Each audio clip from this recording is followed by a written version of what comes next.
As police handcuffs close around the wrists of a black teen, officers laugh, oblivious that his father is the director of the FBI. Their mockery echoes through the precinct, a sound soon to be swallowed by the silence of retribution. Unaware and unprepared, they've just ensnared the son of the man who holds their fates in his hands. The game of power is about to shift, and their laughter will be short-lived. Before we deep dive into this interesting story, subscribe to our channel and tell us where you're watching from. Share in the comments below. The pavement was scorching against his cheek, the heat of the summer sun seeping through the rough concrete. His arms were twisted behind him, the cold steel of the cuffs biting into his wrists. He could hear the sound of boots scuffing against gravel, the casual shuffling of authority at ease. A chorus of laughter surrounded him, thick with amusement and arrogance. "Well, well, look what we got here," one of the officers chuckled, nudging the teen's ribs with the toe of his boot. Another one, thinking he's above the law. "Above?" another cop scoffed. "Nah, kid like this? He was never above anything. Born to be in cuffs. Just another one for the system." The teen, still pressed against the ground, remained silent.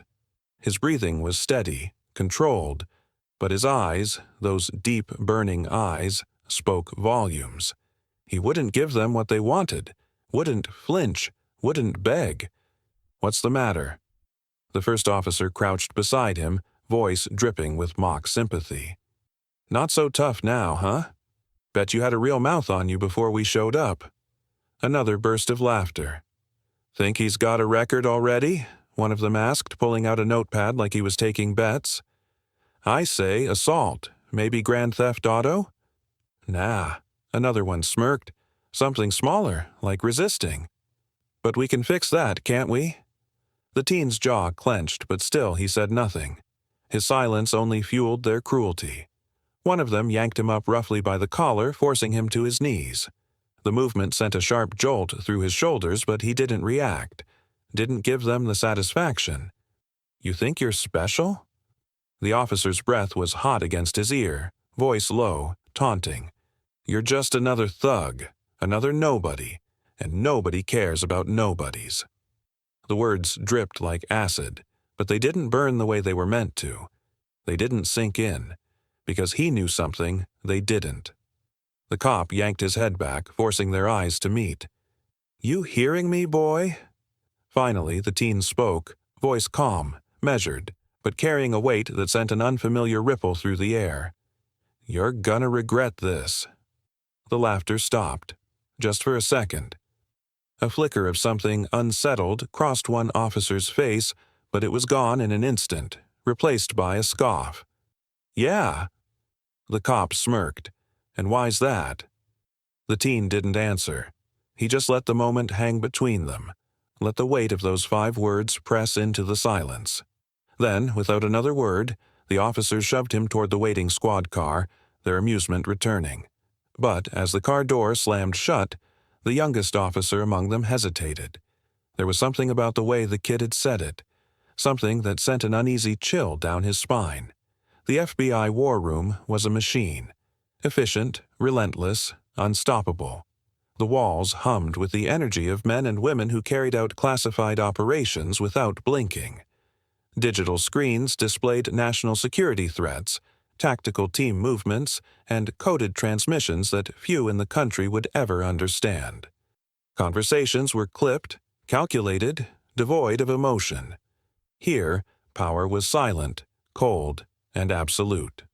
Nathaniel Pierce stood at the center of it all. He was an immovable force in a world of controlled chaos, his tailored suit crisp, his cufflinks polished to an unblemished shine.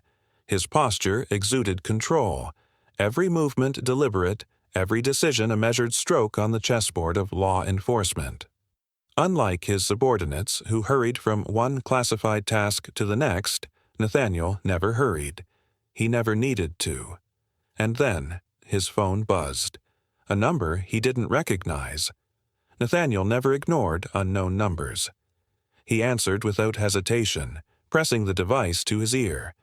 There was no greeting, no introduction, just 5 words, spoken with detached routine. "We have your son." The world did not stop. Not in the way most men might imagine. The screens still flickered. Voices still exchanged intelligence briefs.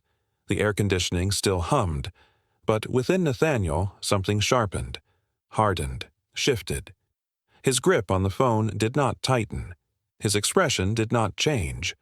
A lesser man might have demanded details, might have let fear creep into his voice. Nathaniel did not. He blinked once. His voice, when it came, was calm. "Where?" The caller hesitated. It was barely perceptible, but Nathaniel caught it. That single moment of silence told him everything he needed to know. They had no idea who they were speaking to. Nathaniel exhaled slowly, setting the phone down on his desk with the same care one might use when placing a loaded gun on a table. His gaze flicked across the room. Agents carried out their duties, oblivious to the seismic shift that had just occurred. They didn't know that an entire police department had just unknowingly stepped onto a landmine. He pressed a button on his desk. The glass walls of his office darkened, sealing him away from view. He picked up his secondary phone, one with no number, no name, no trace, and dialed a secured line. A voice on the other end answered immediately. "Yes, sir?" Nathaniel's tone remained unreadable. "Initiate protocol. I want full digital surveillance on the 54th Precinct. I want every officer's name, rank, record, scrub their systems, send me live footage from their holding cells."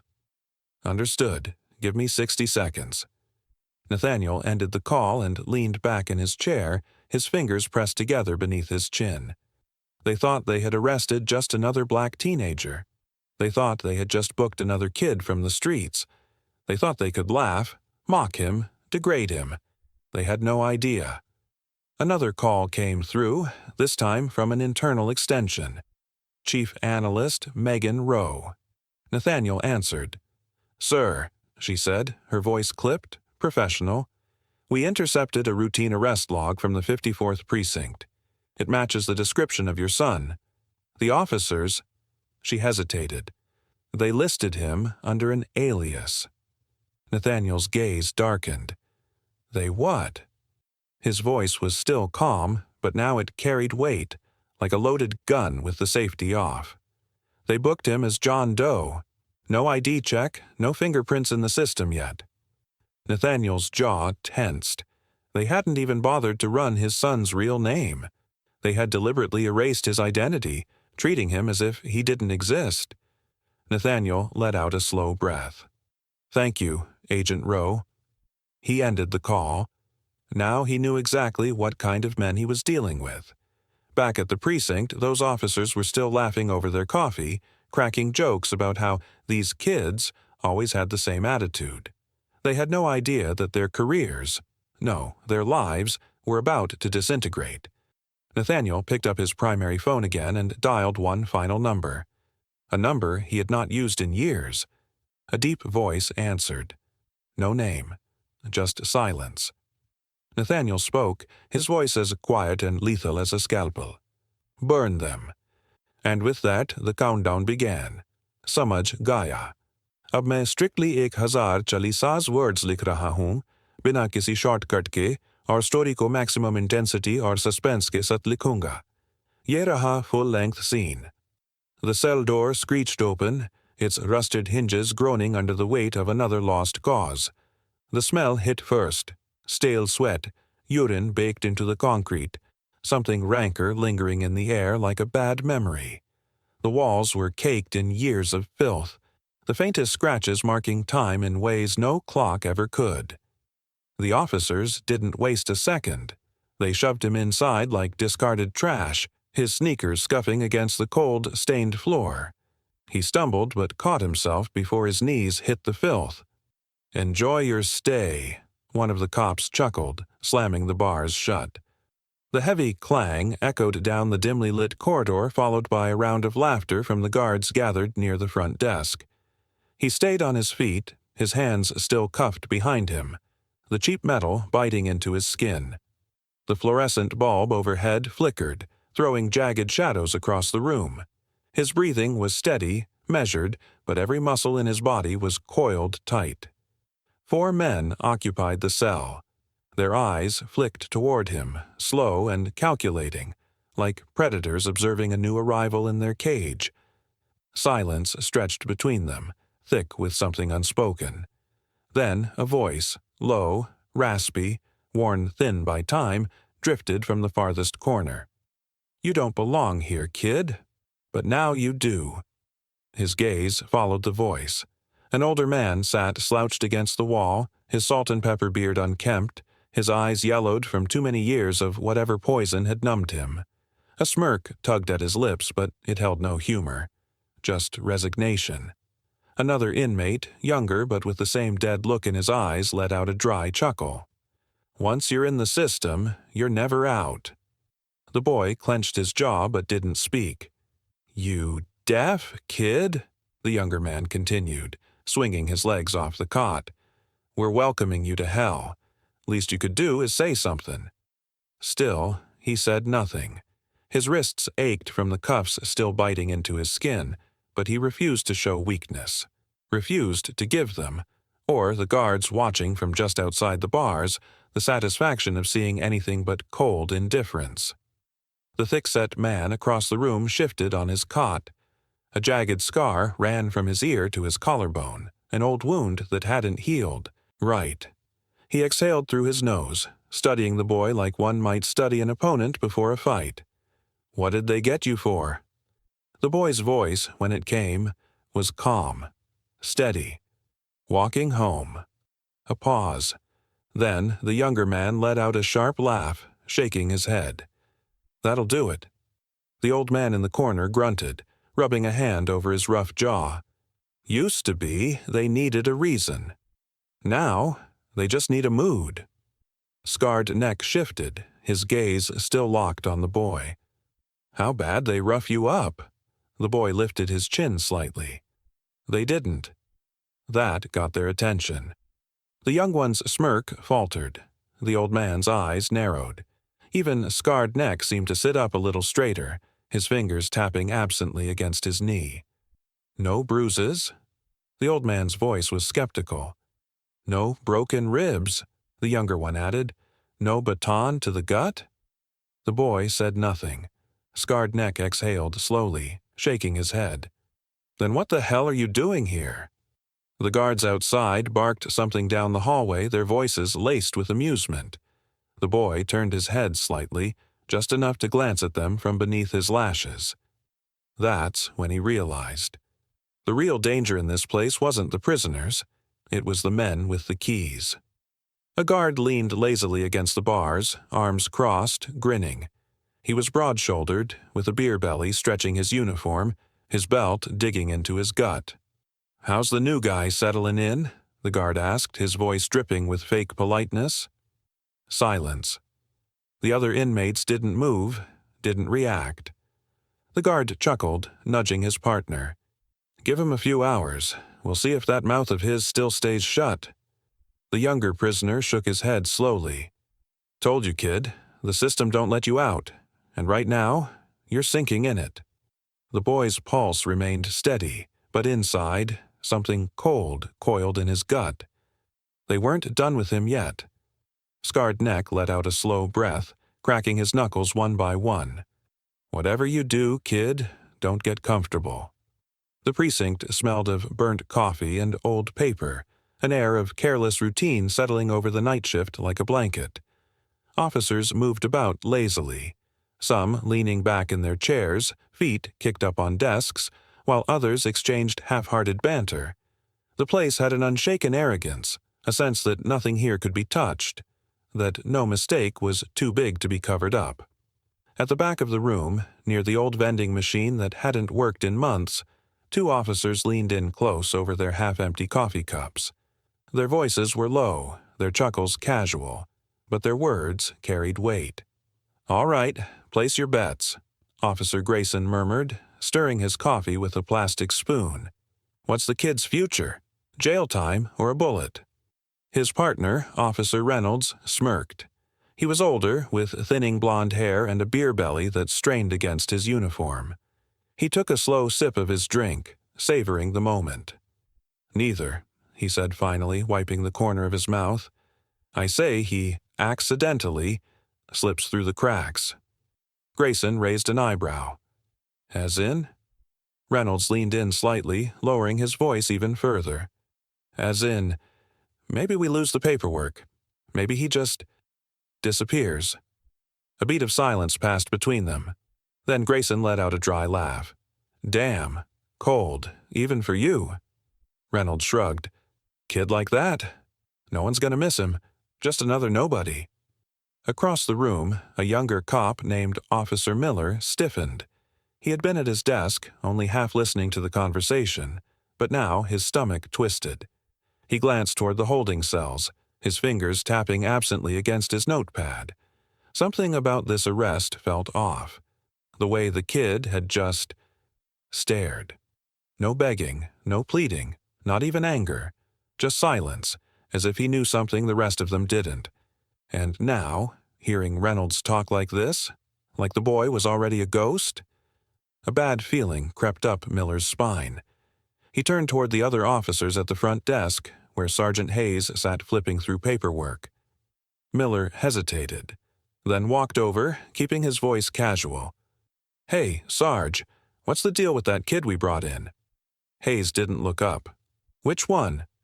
"Holding cell 4. No ID, no priors, just walking home." Hayes snorted.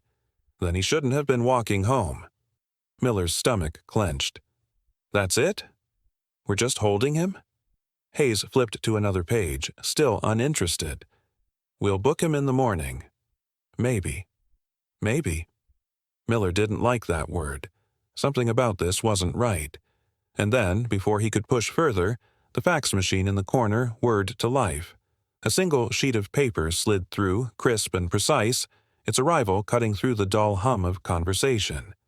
Officers barely noticed, just another routine document being spit out by the system. Miller, however, felt his gut twist the moment he glanced at it, because the paper contained only one sentence. "Do you know who you just arrested? No sender, no signature, no instructions, just a warning." Miller swallowed hard, the weight of the message settling into his bones. Because suddenly, he wasn't so sure anymore. Maybe they hadn't just arrested anybody. Maybe they had arrested the wrong person. The precinct buzzed with its usual late-night rhythm. Paperwork shuffling, radio static humming, the low murmur of tired cops trading stories over bad coffee. The air smelled of old sweat and stale fast food, a scent that had long settled into the walls. Nothing seemed out of the ordinary. But then something shifted. It started small. A flicker on the overhead security feed. The monitors along the back wall stuttered, their grainy black-and-white images distorting for a fraction of a second before snapping back. No one noticed at first, too wrapped up in their own conversations. Then the phones glitched. Sergeant Hayes, still buried in his paperwork, frowned as his desk phone let out a strange, static-filled screech before cutting out completely. He picked it up, tapping the switch hook. Deadline. "Grayson, check the landlines," he muttered, already annoyed. Officer Grayson, still lounging at his desk, grabbed his receiver and pressed it to his ear. Silence. No dial tone, no static, nothing. Then came the first real warning. The main precinct server let out a sharp beep, and all at once several computer screens across the room went black. The blue glow of their interfaces faded into sudden darkness, leaving officers staring at their monitors in confusion. Someone cursed under their breath, smacking the side of a screen. What the hell's going on? The air grew tense. A few officers glanced at each other, confused but not yet concerned. Tech issues happened. The system was old, overworked, probably just a server reset. And then the records began to disappear. One by one, booking files vanished from the precinct's database. Not just closed cases, active ones, open investigations, arrest logs, incident reports. The officers at their desks started swearing as entire weeks' worth of data blinked out of existence. "Hey, "What the hell is this?" An officer near the back shouted. "I was just looking at a case file and now it's gone." Hayes scowled, stepping over to one of the workstations. Gone? What do you mean, gone? But he could see it for himself. Every single arrest from that night had been wiped. His fingers moved to the keyboard, typing in search parameters. Nothing. He tried refreshing. Still nothing. Then realization hit him like a punch to the gut. The kid's file was gone. It wasn't just missing. It wasn't just reassigned. It had been erased. Across the room, Officer Miller felt his stomach drop as he watched it unfold. He had seen enough movies to know that this wasn't a glitch. This wasn't some IT mistake. This was something else. This was deliberate. And whoever was behind it, they weren't in the building. The precinct's main phone line suddenly rang. The shrill, piercing sound sliced through the tension. Every officer's head snapped toward it. The front desk phone, the one connected directly to department headquarters, was the only one still active. Hayes hesitated before grabbing the receiver. "This is Sergeant Hayes, 54th Precinct." A voice on the other end, calm and clipped, responded immediately. "Sergeant, this is Internal Affairs. We need to talk." The color drained from Hayes's face. Silence fell over the room. Every officer stiffened, exchanging wary glances. Internal Affairs never called casually, and they sure as hell never called at 2 a.m. Hayes swallowed hard. "About what?" The voice didn't miss a beat. "The suspect you brought in tonight. We need his booking record sent to us, now." Hayes felt something cold settle in his gut. We're having some system issues at the moment." A pause. Then the voice said, far too calmly, "I'm sure you are." Hayes's hand gripped the receiver tighter. His skin was clammy, his heartbeat loud in his ears. This wasn't normal. This wasn't anything he had dealt with before. And then, from the far end of the room, a single voice whispered the question they were all too afraid to ask. "Who the hell did we just arrest?" The precinct no longer carried the lazy, unbothered air of the night shift. The laughter had faded. The conversations had turned from careless jokes to uneasy whispers.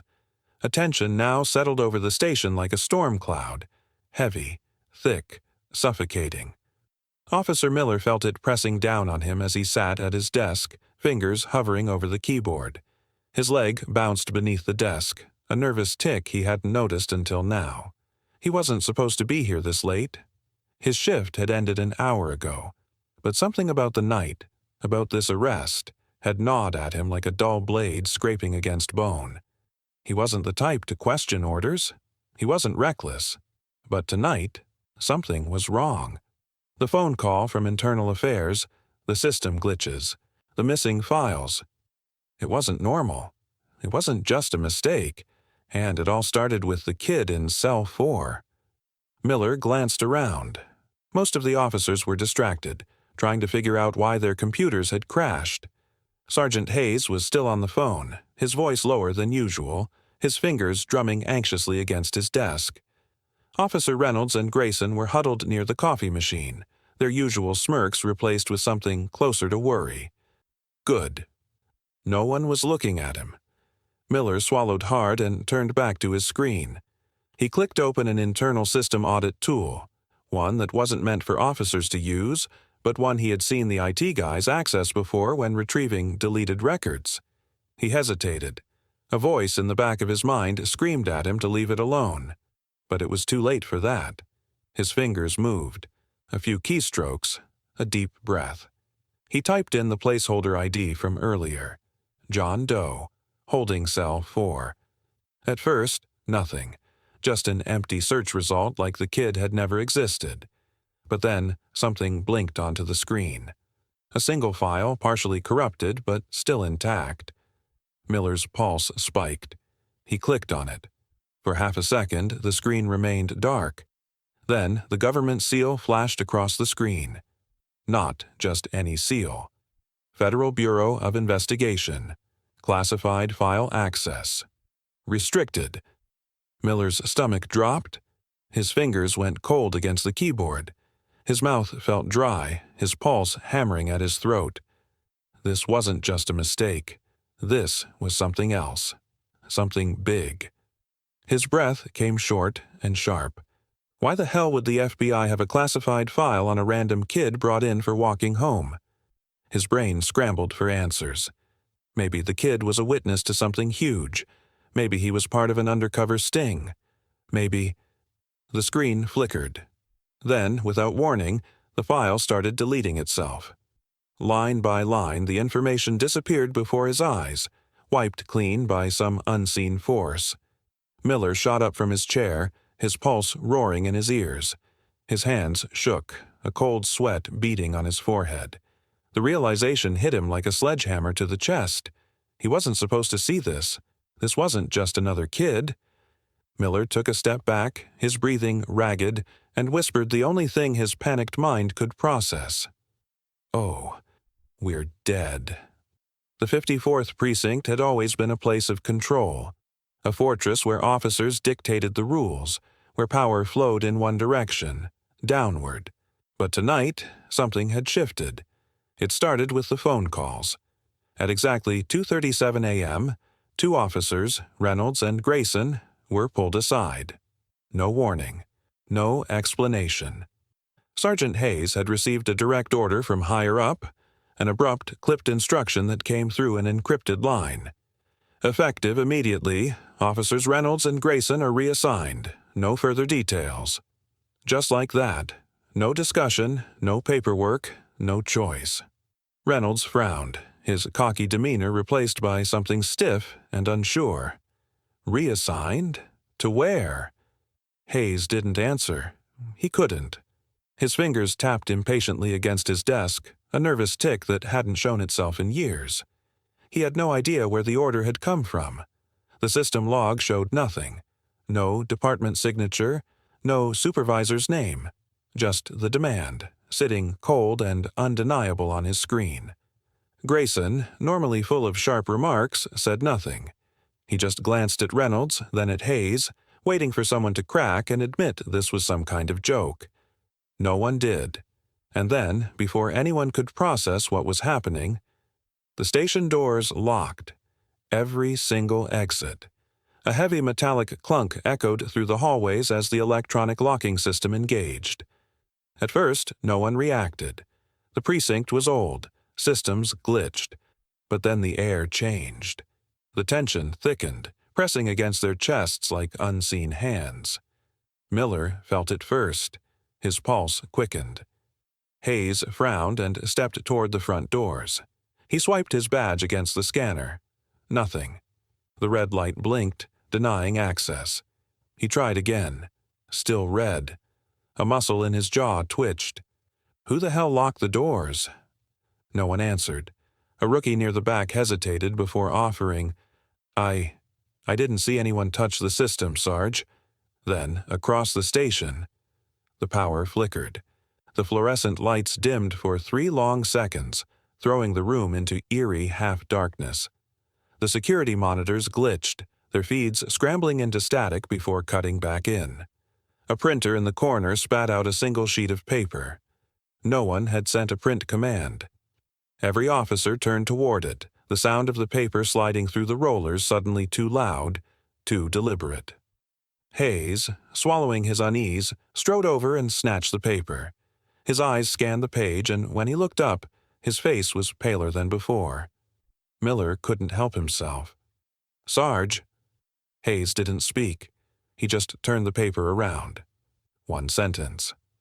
"You're not in control. No sender, no header. Just those words, bold and final." The air in the precinct grew thick, like the oxygen had been siphoned out. Miller's throat was dry. Who the hell is doing this? No one answered, because suddenly the precinct didn't feel like theirs anymore. It felt like a trap, and whoever was pulling the strings was just getting started. The 54th Precinct had become eerily quiet. The usual hum of activity, the ringing phones, the shuffling of paperwork, the occasional barked orders, had faded into an almost unnatural stillness. Something was coming. Something none of them could stop. Then, at exactly 3 a.m., the front doors unlocked. No sirens, no heavy boots pounding against the floor. No commotion, just a quiet, precise click as the security system reset itself. A figure stepped inside. Nathaniel Pierce. The name carried weight, but it was his presence that sent an almost imperceptible shudder through the room. He was tall, poised, and dangerously unreadable. His suit, dark and crisp, had not a single crease. His cufflinks gleamed under the dim precinct lights, but it was his expression, the quiet, measured calm, that sent a ripple of unease through the officers. He wasn't angry. He wasn't here to yell, to demand, to throw accusations. He was here to dismantle. Sergeant Hayes stepped forward, trying to regain control of the moment. His throat was dry, but he forced his usual authoritative tone. "Mr. Pierce, this is unexpected." Nathaniel's eyes flickered toward him. "Is it?" Hayes hesitated. His fingers twitched at his sides. He knew who this man was. He knew how quickly doors opened and shut when Nathaniel Pierce was involved, and he knew with absolute certainty that tonight they had made a mistake. Behind Hayes, Officer Reynolds, who had been watching the scene with forced nonchalance, let out an uneasy chuckle. He straightened up, adjusting his belt, trying to shake the weight pressing down on him. "Look, these things happen. Mistakes, you know? Kid was in the wrong place at the wrong time." Nathaniel smiled. It was small, controlled, almost pleasant, and it sent a wave of dread through the room. "Yes." His voice was smooth, even. "Mistakes do happen." The air seemed to tighten. Miller, standing off to the side, felt the hair on his arms rise. Nathaniel Pierce had not raised his voice. He had not issued threats, and yet the walls of the precinct suddenly felt smaller. Then, across the room, a phone rang. A single, shrill ring that cut through the silence like a blade. Reynolds turned toward his desk. His phone screen flashed with an incoming call from home. Frowning, he picked it up. "Hey, babe, I'm kinda—" A choked sob cut him off. "Mark, our accounts, our savings, everything. It's gone." Reynolds' blood turned to ice. He straightened in his chair, gripping the phone tighter. "What? What the hell are you talking about?" She was crying harder now, her breathing uneven, panic seeping through the receiver. "I just checked. Our bank app won't open. My card got declined at the store. I called the bank and they said—" She hiccuped. "They said we're under investigation." Reynolds felt his heartbeat slam against his ribcage. His pulse roared in his ears. Investigation? His brain struggled to process the word. For what? His voice was tight, barely above a whisper. Investigation for what? Her response was fractured, unsteady. Financial misconduct. Fraud.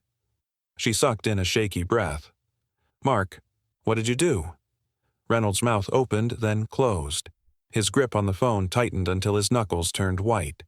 His mind raced, and this had to be a mistake. But deep down, he knew. This was no mistake. His world had just imploded. And Nathaniel Pierce?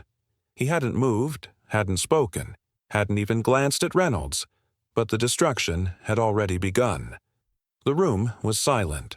Officers who had once carried themselves with smug confidence now stood stiffly, their faces unreadable. No one knew whose name would be called next. Miller swallowed hard, his throat tight. This wasn't revenge. This was control, and no one in this room was safe from it. The weight of the room had shifted. No one said it out loud, but the officers could feel it. A slow, creeping realization that something had gone terribly wrong. They weren't in control anymore. Sergeant Hayes, who had spent decades barking orders without hesitation, now stood stiffly, a thin layer of sweat forming at his brow. His heartbeat was too loud in his own ears. He could feel the stares of his officers, watching, waiting for him to fix this. But Hayes knew. There was no fixing this. Nathaniel Pierce stood before him, calm, unreadable, a man who didn't need to raise his voice to be heard. Hayes licked his lips, forcing a tight breath. He tried to assert his authority, to ground himself. "Look, Mr. Pierce," he began, his voice rough. "I understand you're upset, but—" Nathaniel tilted his head slightly, watching him. Just watching. Hayes faltered. The silence stretched. Pierce finally spoke, his voice low, deliberate, ice-cold. "Your careers ended the second you touched my son." The words slithered through the room like a death sentence. No yelling, no threats, just a statement of fact. Reynolds, still gripping his phone with shaking hands, let out a stuttering breath. We didn't know." His voice was hoarse, almost pleading. Nathaniel turned to him, slow and precise. His gaze landed on Reynolds like a weight, pressing him further into his chair. "That," Nathaniel murmured, "is the problem." Reynolds' throat bobbed. It was just a routine stop. The kid, he didn't have ID. Nathaniel's expression didn't flicker. And that made him a criminal. Hayes intervened quickly, trying to salvage what little ground he had left. "Mr. Pierce, there was no harm intended. We had no way of knowing who he was." Nathaniel's gaze snapped back to him. For the first time, Hayes saw something simmering beneath that cold exterior. Not rage, not even anger. Something worse. Disgust. "You had every way of knowing," Nathaniel said quietly. "You just didn't care." The words landed like a hammer. The officers shifted, uncomfortable. The illusion of their power was crumbling. They were no longer the ones giving orders. They were no longer in control. And Nathaniel Pierce was just getting started. The precinct was drowning in silence. Not the kind that came with exhaustion after a long shift. Not the kind that settled over the station at 3 a.m. when only the skeleton crew remained. This silence was different. It was suffocating. Unnatural. Hunting. Every officer could feel it. The slow, creeping realization that this was no longer their domain. That the man standing in front of them, Nathaniel Pierce, had turned the walls of their own station against them. And worse, they had walked into it willingly. Sergeant Hayes sat at his desk, his fingers twitching slightly against the paperwork in front of him. Normally, the sight of files, badges, and security footage would have given him some sense of authority. But now, none of it mattered. He had been in law enforcement for nearly 25 years. He had built his career on power plays, on knowing when to push and when to back down. He had arrested men who thought they were untouchable and put them in cuffs anyway. But this wasn't the same, because Nathaniel Pierce wasn't the one in cuffs, and somehow Hayes was the one who felt trapped. Nathaniel stood near the center of the room, a picture of control. His black suit was immaculate, the fabric unwrinkled despite the late hour. His tie was still perfectly in place, his cufflinks gleaming under the flickering fluorescent lights. The way he carried himself, unrushed, composed, deliberate, sent a wave of unease rippling through the officers. He hadn't stormed in. He hadn't demanded answers. He hadn't threatened anyone. And yet, in the span of minutes, the entire precinct had fallen apart. Nathaniel had arrived, and suddenly the rules had changed. Sergeant Hayes finally found his voice, though it sounded weaker than he intended. "Look, Mr. Pierce." Nathaniel barely glanced at him. Instead, he stepped toward Captain Holloway, the highest-ranking officer in the precinct, the man who had built his career on making problems disappear. Nathaniel's movements were unhurried as he closed the distance. His polished shoes barely made a sound against the station's cheap linoleum flooring. Holloway, normally so sure of himself, didn't move. Nathaniel stopped just inches from him. Then he leaned in slightly, and in a voice too low, too even, too controlled, he said, "You were meant to take him." For a second, no one breathed. Captain Holloway's expression flickered, first with confusion, then something else, something darker, panic. "Wait, what?" His voice barely made it past his lips. Nathaniel's head tilted slightly, studying him. "You think this was random?" Nathaniel murmured. "You think your officers just happened to stop the wrong kid at the wrong time?" Holloway didn't answer. He couldn't, because suddenly everything was clicking into place. This wasn't just a racially motivated arrest. This wasn't just a bad stop. It had been a setup. Hayes felt the air leave his lungs. They hadn't picked Nathaniel Pierce's son by accident. They had been led to him. And now, Nathaniel was closing the trap. The silence in the room deepened, thickened.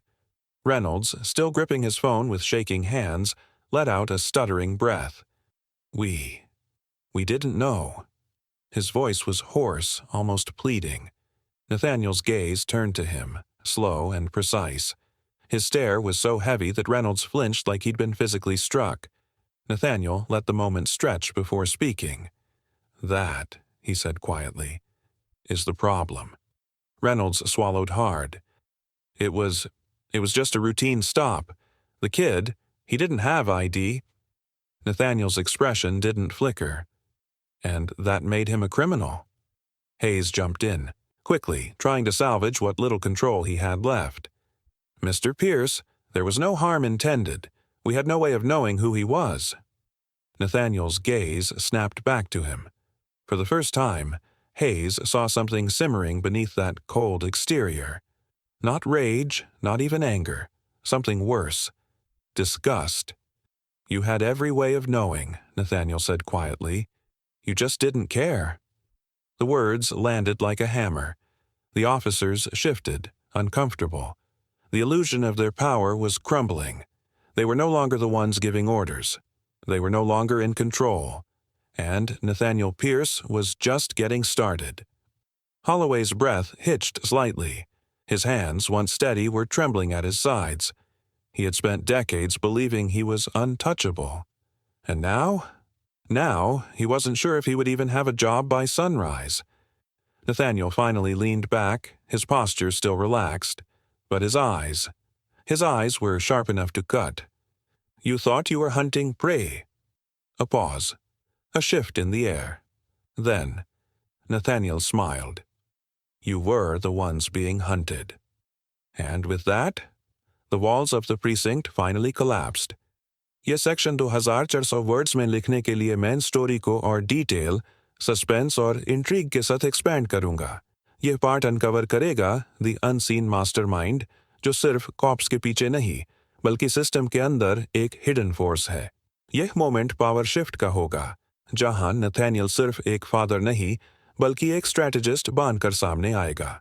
मैं इसको maximum impact, slow burn tension और deep psychological control के साथ लिख रहा हूँ। यह रहा फुल लेंथ 2050 शब्दकोश version. The air inside the Chautauqua precinct had changed. It was no longer just thick with tension. It was suffocating. Every officer in the room could feel it. A slow, creeping realization had settled over them like a heavy fog. Nathaniel Pierce had come in without raising his voice, without slamming his fists, without issuing direct threats. And yet, he had dismantled them. Piece by piece. Power had shifted, but it wasn't over. Not yet. Nathaniel wasn't here just for his son. This wasn't just about a wrongful arrest. This was about something much bigger. And as every officer in the room stood frozen in the wake of his words, one single question hung in the air like an unspoken curse. Who gave the order? Because if Nathaniel was right, if this wasn't a mistake, if this was deliberate, then someone higher up had pulled the strings. Someone above them. Someone watching. Captain Holloway, a man who had spent decades bending the rules without breaking them, stood stiff, his usually unreadable face now betraying something far more dangerous than anger. Fear. He licked his lips, his throat bobbing as he tried to steady himself. Look, this was a routine stop. His voice cracked slightly at the end. Nathaniel turned to him, slow and deliberate. Watching. Holloway felt it. The weight of that stare. The suffocating presence of a man who knew too much. Nathaniel took a step closer, closing the space between them. Was it? A single question, spoken too quietly. The entire room stilled. Holloway opened his mouth, paused, because for the first time in his long career, he found himself caught between two impossible realities. Either this was just a coincidence, a case of bad judgment, a simple, routine stop gone wrong, or it was a trap, one they had walked straight into. Holloway swallowed, forcing a tense breath through his nose. "Look, I don't know what you're trying to suggest, but—" Nathaniel tilted his head slightly, studying him. "I think you do," he murmured. His voice was even, unreadable. But it wasn't a question. It was a statement. And it landed like a hammer. Across the room, Miller, the young officer who had first sensed something was wrong, felt his pulse spike. He had been standing near his desk, hands balled into fists at his sides, watching this unfold like a man witnessing his own execution. He didn't know much, but he knew when someone was caught in a game they didn't understand. Holloway's silence was too long, too heavy. And then Miller did something he would never be able to take back. He spoke, softly, carefully, but loud enough for everyone to hear. He said a name that should have never been spoken inside this precinct, a name that carried weight, real weight. And when the word left his lips, the entire room went still. It was as if the very walls had sucked the air out, as if the entire station was holding its breath. Holloway flinched, visibly. Hayes, still standing stiff near his desk, went rigid.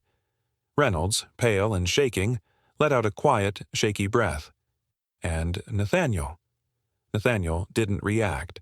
He just nodded, once, as if he had already known, as if this was simply confirmation of something he had expected all along. And then he turned back to Holloway. "I know," he said simply. His voice was measured, final. And then he added something else, something that sent an ice-cold shiver through the room. "And now, so does he." The words were quiet, deadly. Holloway's breath hitched. His eyes darted toward the nearest phone as if expecting it to ring. Because suddenly, he understood. Nathaniel hadn't come here just to expose them. He had come here to expose the man above them. And somewhere else, in a place far removed from the precinct's failing walls, a phone rang. The room was dimly lit, expensive, untouched by the grime of the city.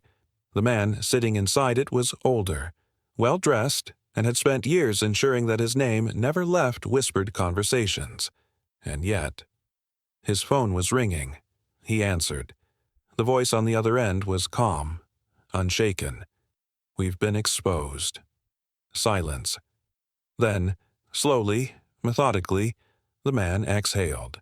His grip on the phone tightened, because for the first time in a very, very long time, he felt it. The same thing Holloway had felt moments before. Fear. This silence was different. It wasn't just the absence of noise, it was the absence of control. It was ruin. Nathaniel Pierce had walked into the precinct not with guns, not with threats, not with demands. But now, as he prepared to leave, he wasn't just walking out of a police station. He was walking out of a graveyard. Because he had buried every man in this room, and he had done it without a single drop of blood. Sergeant Hayes sat at his desk, staring at his badge, the small golden shield that had once made him feel invincible. He turned it over in his hands, running his thumb along its edges. A week ago, he would have scoffed at the idea that someone like Nathaniel Pierce could walk into his precinct and dismantle everything he had built.